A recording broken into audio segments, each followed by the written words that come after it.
Salam, hörmətli müəllimlər. Bugünkü dərsimiz metodika və pedaqogikaya həsr olunur.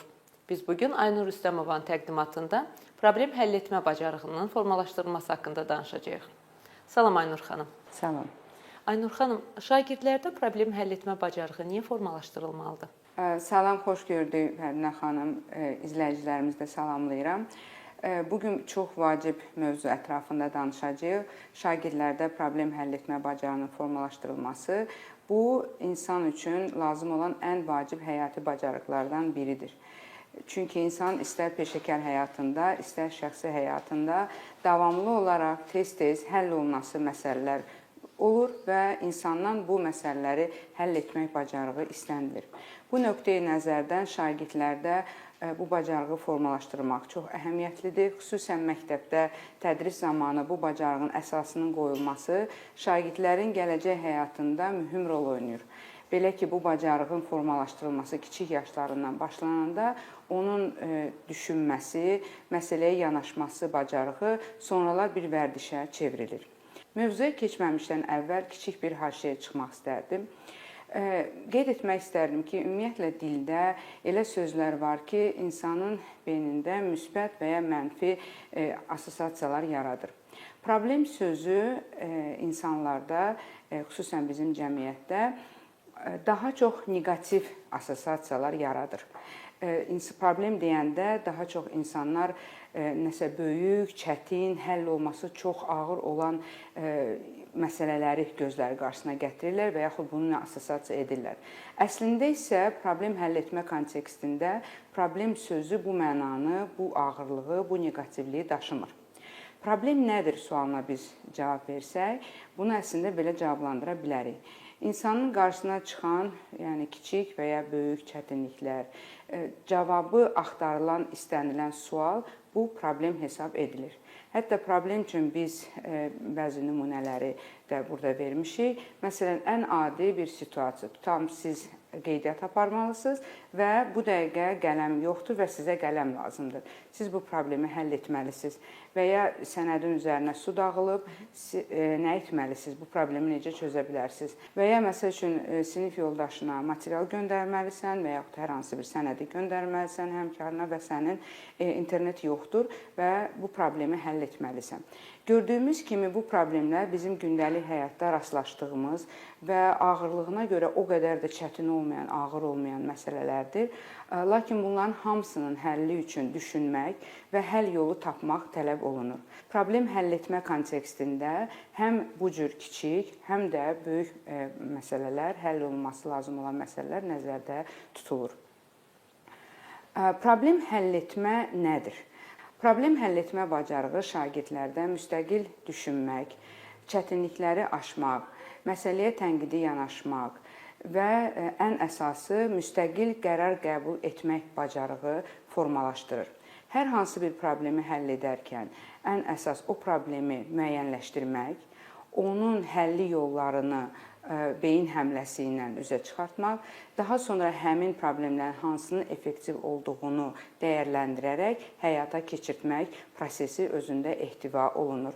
Gəlin sadə bir nümunəyə nəzər yetirək. Təsəvvür edin ki, belə bir sadə bir situasiyadır. Şagirdlər dərsə gəliblər məktəbə və görürlər ki, sinif bağlıdır, müəllim hələ gəlməyib və açarın yerini də heç kəs bilmir. Nə etməli? Bu, şagirdin qarşısına çıxan bir problemdir və şagirdlər bu problemi həll etmək məcburiyyətində ola bilərlər. Proses nədən başlamalıdır? Birinci addım, şagirdlər problemi müəyyənləşdirməlidirlər. Problemimiz indiki halda nədir? Biz sinifə daxil ola bilmirik, çünki qapı bağlıdır. Biz əgər sinifə vaxtında daxil olmasaq, dərsimiz pozula bilər. Bizdə olan məlumat bu problemlə bağlı odur ki, heç kəsdə açar yoxdur, müəllim hələ yoxdur və biz bu səbəbdən sinifə daxil ola bilmirik. İkinci addım problemin həlli yolunun strategiyasının müəyyənləşdirilməsidir. Beyin həmləsi ilə müxtəlif həll yolları təklif edilə bilər. Məsəl üçün biz nə edə bilərik bu situasiyada? Məktəbin başqa bir müəllimini tapa bilərik, ondan kömək istəyə bilərik və yaxud başqa bir əməkdaşını tapa bilərik, ondan kömək istəyə bilərik və bu adamlarda açarın olub-olmadığını müəyyənləşdirə bilərik. Sinifə başqa bir yolla, məsələn, ola bilər ki, sinifin pəncərəsi dəhlizə açılır, pəncərədən sinifə daxil ola bilərikmi, bilmərikmi? Bu həll yollarının hələ ki müzakirəsidir və başqa sinif axtara bilərik dərsimizi keçmək üçün müvəqqəti olaraq. Məsələn, işi bölüşdürə bilərik. Məsələn, bir qism şagird digər başqa bir müəllimi axtarmağa gedə bilər, digər komanda isə məktəbin başqa bir əməkdaşını axtarmağa gedə bilər ki, açar məsələsinin həll olmasında bizə kömək etsinlər. Bu hələlik həll yolları deyil, bu həll yollarının təklifləridir. Üçüncü addımda şagirdlər ən effektiv həll yolunu müəyyənləşdirməlidirlər. Onlar bunu müəyyənləşdirmək üçün müəyyən suallara cavab verməlidirlər. Məsələn, hansı həll yolu indiki halda daha sürətlidir, daha effektivdir? Hansı həll yolu daha realdır? Hansı addımın hansı riskləri vardır? Məsələn, dəhlizə açılan pəncərə varsa, biz oradan içəri girsək, bunun müsbət mənfi tərəfi nədir?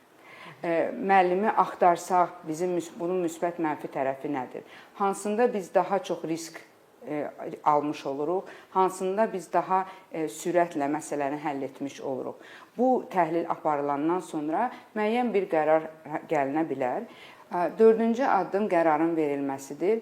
Şagirdlər bu prosesi, yəni təklifləri təhlil edəndən sonra hansı qərarın daha uğurlu olduğunu müəyyənləşdirirlər və qərar qəbul edirlər. İndiki halda görünən ən uğurlu, ən effektiv qərar odur ki, şagirdlər məktəbin başqa bir müəllimini və ya başqa bir əməkdaşını axtarıb tapmalıdırlar və onda açarın olub-olmadığını müəyyənləşdirməlidirlər.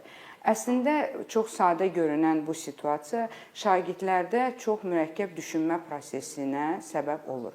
Əlbəttə ki, bir neçə dəfə bu problemə düşən adam üçün, məsəl üçün, yuxarı sinif şagirdi üçün qərar qəbul etmək daha asandır. Siz təsəvvür edin ki, bunu ikinci sinif şagirdi, birinci sinif şagirdi və ya üçüncü sinif şagirdi bu qərarı qəbul etməlidir. Onun beynində gedən o düşünmə prosesi hansı mərhələlərdən keçir? Sual yaranır ki, şagirdə biz bu cür düşünməyi nə üçün öyrədirik? Məsələn, birinci, ikinci, üçüncü sinif şagirdin yerinə bunu başqa bir adam rahatlıqla həll edə bilməzmi? Əlbəttə edə bilər. Sadəcə bu situasiyaların şagirdə dərs zamanı, tədris zamanı verilməsi onlarda problem həll etmə zamanı mən necə düşünməliyəm cavabını tapmağa kömək edir. Və növbəti dəfə onlar yaşları artdıqca, daha fərqli problemlərə düşdükcə, onlar bu problemləri necə həll edəcəkləri haqqında artıq bir mexanizmə, beyinlərində bir strategiyaya malik olmuş olurlar. Yəni, hər bir şagird bilməlidir ki, problemi həll etmə prosesində birinci problemin nə olduğu müəyyənləşdirilir, daha sonra ona müvafiq strategiya seçilir, daha sonra effektiv həll yolu tapılmağa çalışılır və sonda da ən effektivi tapıldıqdan sonra onunla bağlı qərar verilir. Bəli, bu ən sadə strategiyadır, hansı ki, bu addımlardan keçmədən problem həll etmək mümkün deyil. Bir məsələyə də münasibət bildirim. Bizim burada çəkdiyimiz situasiya bu nümunədir. Bu demək deyil ki, biz şagirdlərə biləkdən bu cür bir problemi yaratmalıyıq ki, şagirdlər bu problemə düşsünlər və biz onların problem həll etməsini ölçək. Xeyr, sadəcə bu bir nümunədir ki, addımların necə getməsi açıq-aydın görünsün. Problem situasiyanı müəllim dərsdə, sinifdə yaratmalıdır. Onları düşünməyə yönəldirərək, həyatla inteqrasiya edərək, müxtəlif bu kimi tapşırıqlar verərək ki, və bu mexanizm üzərindən düşünməyi şagirdə yönəltməlidir. Əsas məsələ, açar məqam bundan ibarətdir. Həm də sizin çəkdiyiniz nümunə hər hansısa bir məktəbdə real olaraq baş verə biləcək bir hadisədir. Ona görə mənə elə gəlir, müəllimlər elə bu tərəfdən məsələyə baxsalar və prosesi bu yönündən daha ardıcıl şəkildə hansı proseslərin şagird beynində baş verdiyini özləri üçün dəqiqləşdirsələr, daha sonra isə şagirdlərlə iş aparan zaman bu proseslərin ardıcıllığında sinif otağında mövcud problem, hadisə üzərində tətbiq edə bilərlər.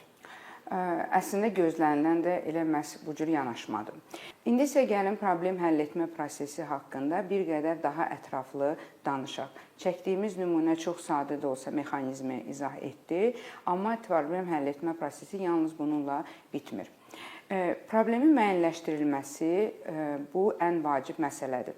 Adətən insan problemi həll etməkdə ona görə çətinlik çəkir ki, o problemin nədə olduğunu müəyyənləşdirə bilmir. Problemin nədə olduğunu müəyyənləşdirə bilməyəndə, düzgün görməyəndə atdığı addımlar, növbəti addımlar artıq uğurlu olmur.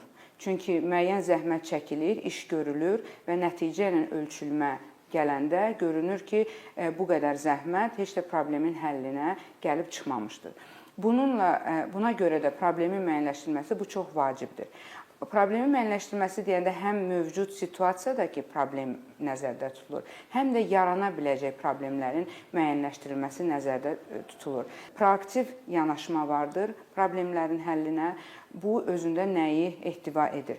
Yəni insan hadisələri təhlil edir, əvvəlcədən yarana biləcək problemləri müəyyənləşdirir və onların da qarşısını almaq üçün artıq planlaşma aparır.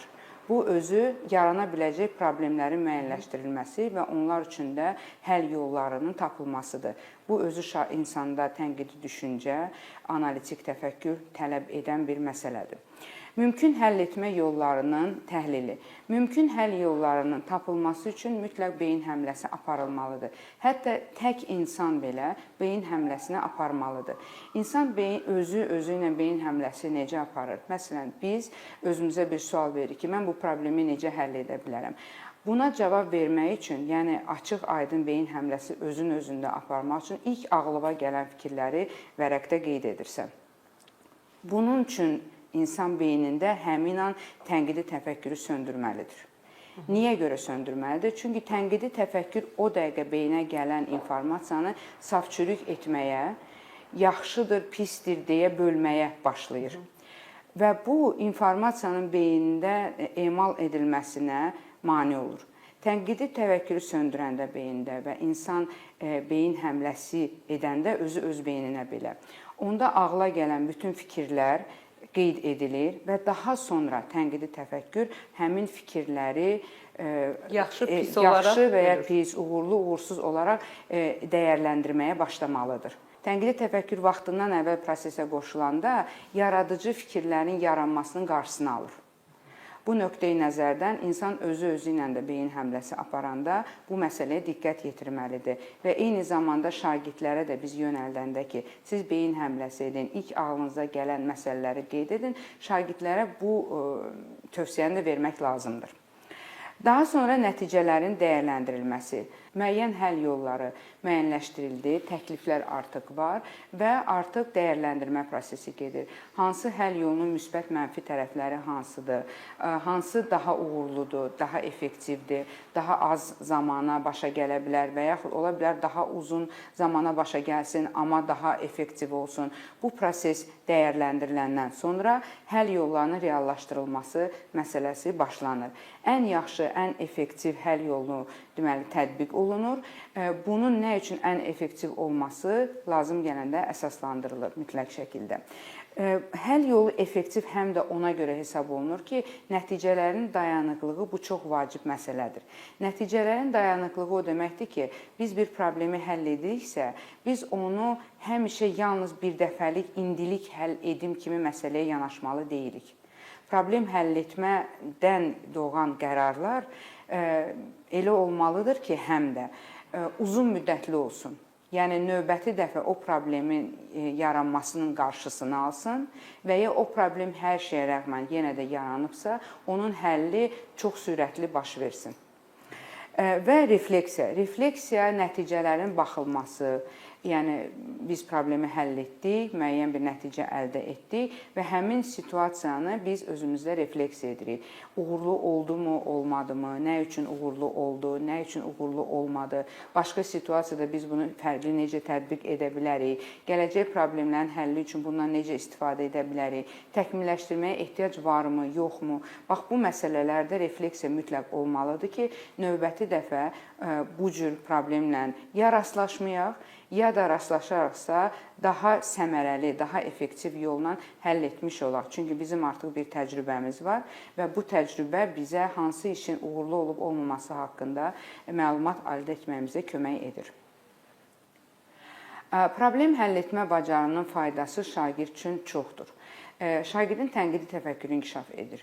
O, eyni situasiya müxtəlif nöqtələrdən, müxtəlif nəzər nöqtələrindən baxa bilir. Dözümlülüyü artırır. Yəni, insan başa düşür ki, problem həll etmə onun öz əlindədir və o ilk çətinliyə düşən kimi həmən dəqiqə geri çəkilmir, israrla problemi həll etməyə yönəlir. Qərar qəbul etməsini inkişaf etdirir. Şagirdin müstəqil qərar qəbul etməsinə, eyni zamanda düşünülmüş seçim etməsinə kömək edir. Yaradıcılığı inkişaf etdirir. Belə ki, elə situasiyalar var ki, onlar həmişə eyni həll yolu ilə həll oluna bilər. Amma elə situasiyalar var ki, onların həlli üçün fərqli həll yolları tələb olunur. Və şagird bu fərqli həll yollarını tapanda bu onun yaradıcılığı inkişaf etmiş olur. Əməkdaşlığı inkişaf edir. Əgər biz bir komandada işləyiriksə, komanda üzvləri ilə bir yerdə problemi həll ediriksə, bu bir-birimizlə ünsiyyətə, eyni zamanda problemi effektiv həll etməyə kömək edir. Emosional intellekti və ünsiyyəti inkişaf etdirir. Problemin həlli zamanı kimlə, harda, nə zaman, necə danışmalı olduğunu şagird öyrənir. Daha adaptiv, daha dözümlü, daha intellektual və emosional, sosial bacarıqlı bir şəxsiyyətə çevrilir şagird. Problem həll etmə bacarığının real həyatda tətbiqi şagirdlər üçün çox mühümdür, çox fərqlidir və çox yaxşıdır. Yüksək akademik nailiyyətlər qazandırır problem həll etmənin yüksək olması. Belə ki, şagirdlər özlərinin güclü, zəif tərəflərini tanıyırlar, yəni problemləri müəyyənləşdirirlər, onu necə həll edəcəklərini özləri üçün bilirlər. Bu həm də metakognitiv bilik bacarıqları inkişaf etdirir. Bundan əlavə tənqidi təfəkkürü, analitik təfəkkürü inkişaf etdirdiyi üçün problem həll etmə bacarığı müxtəlif fənlərdə, xüsusən analitik təfəkkür tələb edən fənlərdə şagirdlərin uğurları daha yüksək olur. Karyera qurmağa hazır edir şagirdləri. İstənilən sahibkar işə daha adaptiv, daha dözümlü, problemləri həll etməyə bacaran, istənilən çevik və dəyişən situasiyaya həmişə adaptasiya olmağı bacaran əməkdaşı işə götürmək istəyir. Üstəgəl tənqidi təfəkkürlü, yaradıcı təfəkkürlü insan axtarır. Və bu cür problem həll etməsi olan insan həmişə sevdiyi sahədə özünə yer tapa bilir. Gündəlik problemləri həll etməyə kömək edir. İstər şagirdlərlə, öz sinif yoldaşları ilə əməkdaşlıqdan, ünsiyyətdən tutmuş, vaxtın idarə edilməsinə qədər insan həyatı üçün zəruri olan həyati bacarıqları özündə formalaşdırır ki, bu çox önəmli bacarıqlardır. Problem həll etmə bacarığına mane olan fəaliyyətlər hansılardır? Bu, kognitiv bariyerlər, emosional-psixoloji bariyerlərdir və insanın öyrəndiklərini həyatla əlaqələndirilməməsidir. Kognitiv bariyerlər deyəndə nə nəzərdə tutulur? Əgər biz şagirdləri daim əzbərləməyə yönəldiriksə, onların təfəkkürünü, xüsusən tənqidi təfəkkürünü inkişaf etdirmiriksə, belə şagirdlərdə problem həll etmə bacarığı formalaşmır və inkişaf etmir. Emosional və psixoloji bariyerlər bu şagirdlərin məğlub olmaqdan qorxması, səhv etməkdən qorxması, özünə inamın aşağı olması, tez təslim olmaq kimi xüsusiyyətlərin olması bu şagirdlərdə problem həll etmə bacarığını məhdudlaşdırır. Ona görə biz həmişə deyirik ki, sinifdə sağlam sosial-emosional mühitin formalaşması bax bu cür bariyerlərin aradan qalxmasına və davamlı olaraq da şagirdlərdə lazım olan həyati bacarıqların formalaşmasına xidmət edir.